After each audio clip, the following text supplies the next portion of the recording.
New information tonight in an iTeammate investigation. A small town south of Mooresville is covered with mysterious dust. Again, iTeammate senior investigative reporter Richard Essex broke this story 3 years ago, and he's back with more.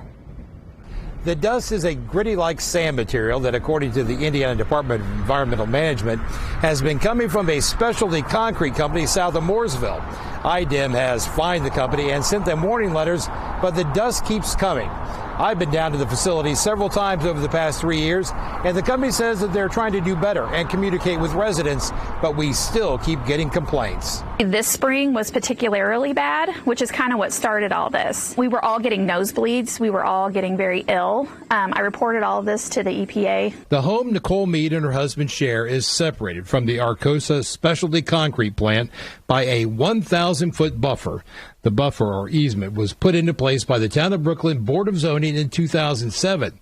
The easement is supposed to protect the adjacent homeowners from the Arcosa mining operation. This spring, she noticed the mining operation was getting close to her house.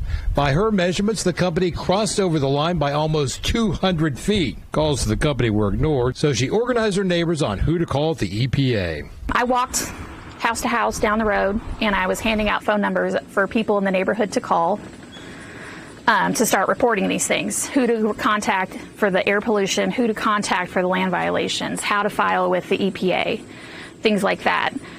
So within a day, quite a few of our neighbors started contacting Laura Parker.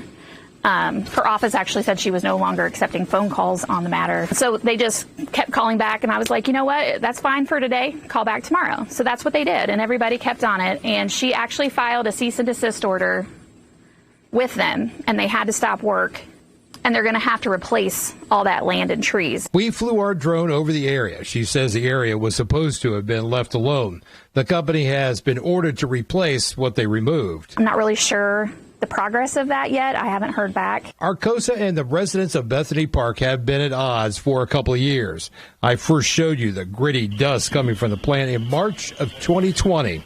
At the time, the company said that they had decreased the number of violations reported to IDEM and that they were having conversations with local residents. Since 2019, the Indiana Department of Environmental Management has issued 5 enforcement letters and levied $17,000 in fines for violations.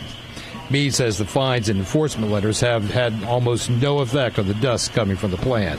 Again, they just pay to pollute over and over and over again. If the state renews Arcosa's permits, Mead is expecting the company will expand. The county recently rezoned much of the land around the mining operation as intensive agriculture. It's a fairly new classification that allows for mineral extraction and processing. Much of the land surrounding Arcosa in the town of Bethany Park is now zoned for intensive agriculture. Mead says that she and her husband have no intention of moving or selling. The pieces that were sold in 2007 was devastating for our neighborhood. And so, I mean, we've seen the cause and reaction to those things. And I know that's stupid to say you care more about your neighbors, but we really do. Late this afternoon, Arcosa sent iTeammate a statement. Our company thrives to be a good neighbor in every community where we operate.